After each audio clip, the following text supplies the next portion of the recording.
C'est toi la raison d'être de nos vies. C'est toi notre vie, Seigneur. Sans toi, nous ne sommes rien. Sans toi, Seigneur, nous ne sommes rien. Seigneur, sois élevé. Seigneur, sois magnifié. Oh Seigneur, nous te bénissons et nous t'élevons. Merci encore pour ce matin. Merci encore pour ce bien-aimé que tu as amené, Seigneur.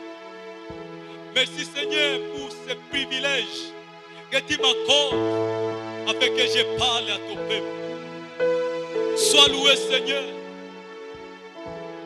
Comme ta parole nous dit dans Matthieu 4, l'homme ne vivra pas seulement du pain, mais de toute parole qui vient de ta bouche.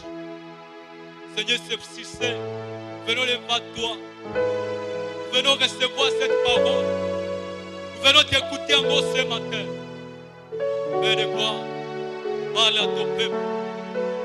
Viens m'utiliser, Seigneur, comme un instrument, afin de bénir ton peuple, afin de parler au cœur rassemblé à ces lieux. Et tous ceux qui nous écoutent, de lui et de près, Seigneur. Bénis, Seigneur, ce moment. Et que ton esprit soit en œuvre, afin de communiquer la vie à travers ce message. Sois loué à jamais notre Dieu, notre roi. Quand nous te bénissons et nous t'acclamons, c'est par le nom de Jésus-Christ. Alléluia. Oui, il est bon, il est merveilleux. Alléluia. Bien-aimé, tu peux prendre place. Nous te saluons dans le nom précieux de notre Seigneur Sauveur Jésus-Christ. C'est pour nous un privilège de nous tenir devant l'Assemblée de Dieu et de parler de la part de l'Éternel. Nous bénissons l'Éternel pour cette opportunité, cette grâce qu'il nous accorde. Et nous bénissons les dirigeants de cette église pour avoir porté le choix à notre égard. Que son nom soit loué, le Dieu Tout-Puissant. Amen. Et sans tarder, tu vas prendre ta Bible. Sans tarder, tu vas prendre ta Bible. Et comme le message est assez long, nous allons prendre Joël chapitre 1er. Joël chapitre 1. Là, nous lisons le 14e verset. Joël chapitre 1, 14e verset. Publié et jeune. Une convocation solennelle. Assemblez les vieillards, tous les habitants du pays, dans la maison de l'Éternel, votre Dieu. Et criez à l'Éternel. Nous entrons dans Joël chapitre 2. Et là, nous lisons le 12e verset au 14e. Joël chapitre 2, 12e au 14e verset. Maintenant encore, dit l'Éternel, revenez à moi de tout votre cœur, avec des jeûnes, avec des pleurs et des lamentations. Déchirez vos cœurs et non vos vêtements, et revenez à l'Éternel votre Dieu, car il est compatissant et miséricordieux, là à la colère et riche à beauté. Il ne serait pas de mots qu'il avoue. Qui sait s'il ne reviendra pas et ne se repentira pas, et s'il ne restera pas après lui la bénédiction des offrandes et des libations pour l'Éternel, votre Dieu. Acceptez à ce que nous puissions lire directement le 28e verset du 2e chapitre de Joël. Joël chapitre 2, 28e verset, nous sommes toujours là. Après cela, je répandrai mon esprit sur toute chair. Vos fils et vos filles prophétiseront. Vos vieillards auront des songes.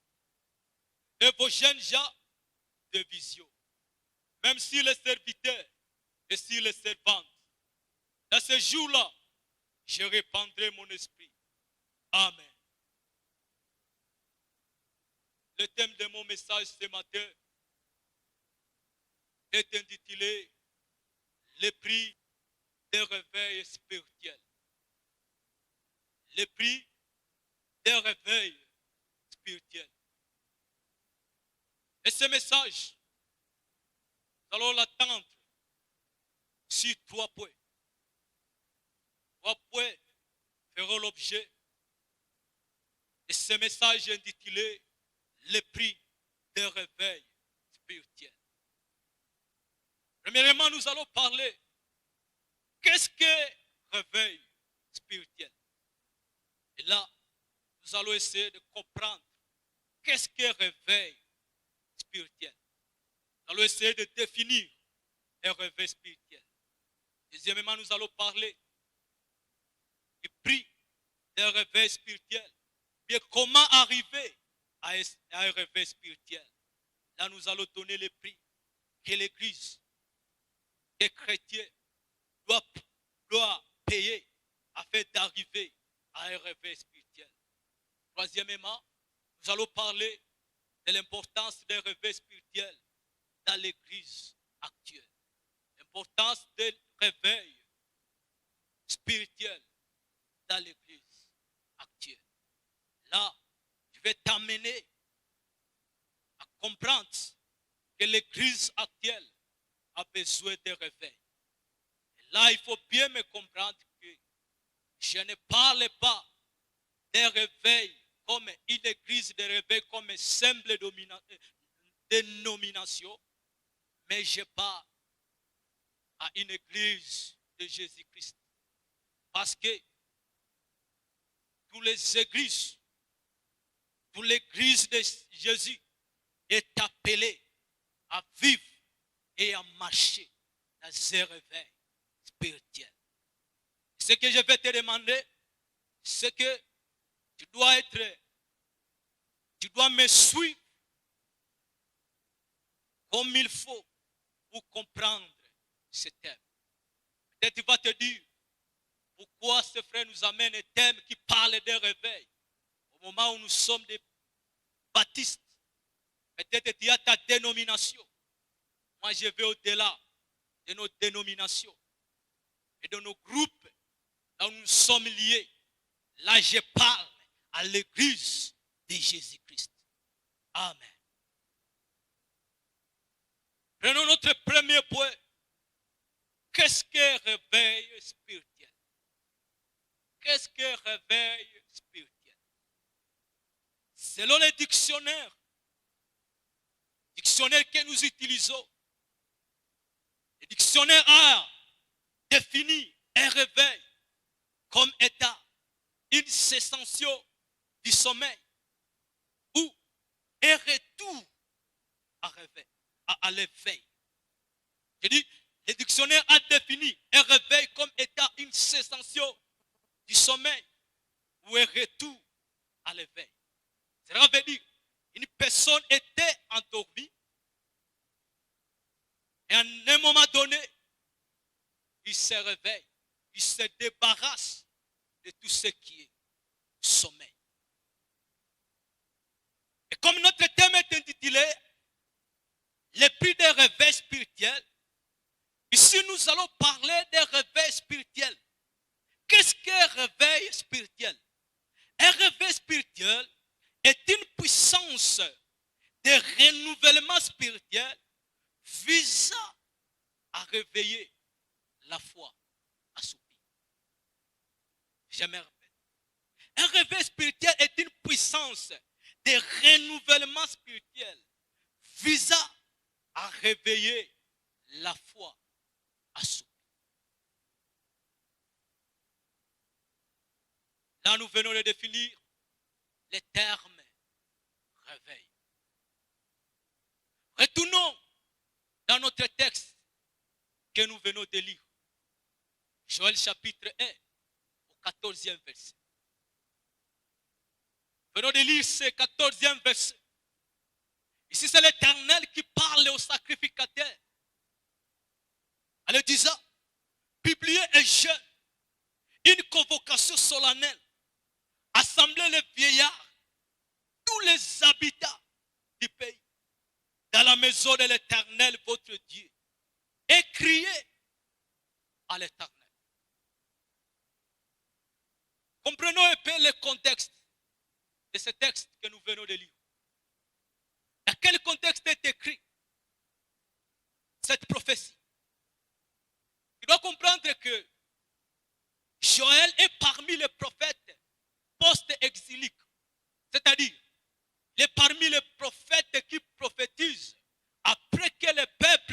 d'Israël reviennent de leur exil. Et si nous pouvons utiliser le terme exil dans notre langage d'aujourd'hui, nous pouvons comprendre l'exil comme état des déplacements massifs de la population. Là où tu vois des populations se déplacer, des populations se réfugier d'une nation à une autre. Et ce prophète Joël prophétise quand le peuple est de retour dans leur propre nation. Et vous savez, tu peux vivre dans une nation, tu peux vivre dans une ville, et que tu peux prendre une décision de sortir quelque temps. De ton retour, tu peux être une personne changée, une personne transformée. Pourquoi? Peut-être tu as adopté les mœurs de la nation, les mœurs de la ville dans laquelle tu t'es déplacé.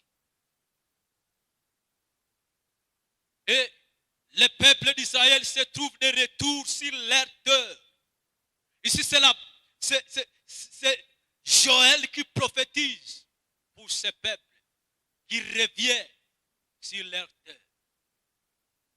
Et comme je venais de l'énoncer, l'exil a eu une influence, non pas seulement positive, mais aussi une influence négative dans la communion du peuple d'Israël avec leur Dieu. Pourquoi? Là où ils vivaient, ils pouvaient s'y habiter à des personnes qui n'ont pas de Dieu. Ils pouvaient s'y habiter à quelques mœurs qui sont contraires à la voix de l'Éternel. Mais aussi cet exil a aidé le peuple à réfléchir sur leur vie, à réfléchir sur leur voix. C'est dans cette optique que le prophète Joël vient prophétiser. Et cet exil a laissé des séquelles dans le cœur du peuple. Et le peuple qui était revenu sur leur terre n'avait plus cet espoir, n'avait plus cette confiance à l'Éternel, n'avait plus ce même zèle qu'ils avaient avant qu'ils aillent en exil. Et là, même ce verset 9 de Joël chapitre 1er va nous dire que les offrandes et les libations disparaissent de la maison de l'Éternel. Les sacrificateurs, serviteurs de Dieu, sont dans le deuil. Pourquoi? Parce que le peuple a abandonné leur zèle, a abandonné leur premier amour. Comme Apocalypse nous dit, lorsque Jésus attaque l'église de Thèse, c'est que j'ai contre toi, c'est que tu as abandonné ton premier amour. Et ce qui a trouvé, et ce qui a été le peuple d'Israël à ce moment de leur retour en exil. Ils se sont vus marcher dans l'obscurité, marcher dans le découragement, même oublier les temples, jusqu'à ce que même les offrandes et les libations ont disparu de la maison de l'Éternel. Cela veut dire que le peuple n'était plus engagé à servir leur Dieu.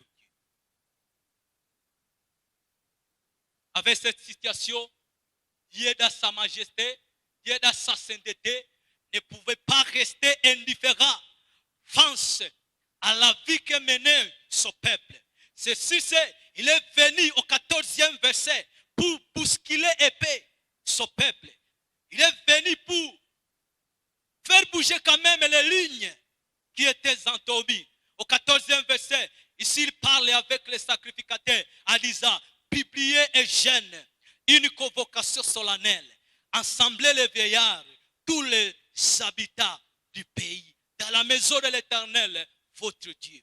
Et moi aujourd'hui, je suis venu te bousculer en disant, bien-aimé, ne reste pas dans une situation statique, ne reste pas dans une vie spirituelle qui est statique, mais avance paix. Ouvre tes yeux, marche dans le réveil. Amen. Et l'Éternel parle aux sacrificateurs, aux chefs du peuple, afin qu'ils rassemblent tout le monde dans un état de jeûne. Ça sera une convocation solennelle qui va rassembler tous les habitants du pays. Il les rassemble pourquoi? Pour un jeûne. Ce que nous pouvons comprendre de ces versets, lorsque l'Éternel parle à un peuple qui a tombé dans la désobéissance, qui a tombé dans des pratiques qui n'étaient pas les leurs, ici, l'Éternel les appelle au jeûne. Et ce jeûne qui est parlé là ne se limite seulement à la privation de la nourriture. Les jeûnes publiés dans ces versets ne se limitent pas seulement à la privation de la nourriture. Mais ce jeûne va plus loin, au-delà de la privation de la nourriture. Ici, le Seigneur voulait que son peuple s'humilie encore une fois devant sa présence. Parce que le peuple peut un peu commencer à abandonner même l'assemblée. Le peuple n'avait plus ce courage de servir l'Éternel. Alors lorsque l'Éternel dit publier jeûne, il veut appeler encore le peuple à venir s'humilier devant lui. Et là, ça sera pour tout le monde. Il n'y aura pas de distinction en disant, non, tu es veillard, tu ne peux pas participer à ce programme. Non, tu es tel, tu ne peux pas participer. Tout le monde est invité à participer à cette convocation solennelle. L'attitude que l'Éternel veut voir dans le cœur de son peuple assyrié à travers ce jeûne. Parce que le jeûne a une définition un peu plus large qui nous appelle et qui nous démontre l'attitude de l'humilité. Parce que lorsque tu dis que j'entre dans les moments de jeûne, cela veut dire que tu entres dans les moments de t'humilier devant Dieu. En parlant de l'humilité que l'Éternel voulait voir dans la vie de son peuple.